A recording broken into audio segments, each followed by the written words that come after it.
লালমনিরহাট পুরনো হলের ভিডিও করতে এসে বৃষ্টির তাড়া খেয়ে উপরে ছোট্ট একটি ছাউনি আছে, সেই ছাউনির মাঝে আমরা আটক হয়ে গেলাম। বাইরে প্রচণ্ড বৃষ্টি শুরু হয়ে গেছে। এমন আষাঢ়ের ঝড়ো ঝড়ো বৃষ্টির মাঝে ভিজতে অনেক ভালোই লাগে, কিন্তু আমরা সঙ্গত কারণেই ভিজতে পারতেছি না।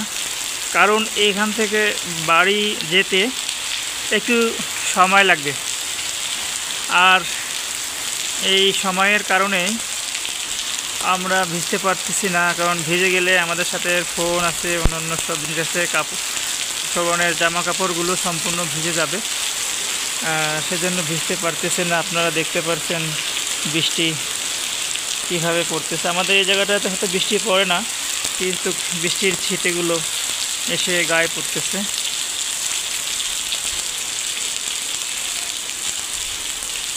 আমার এই ভাগনাকে নিয়ে আমি ভিডিও করতে আসছি।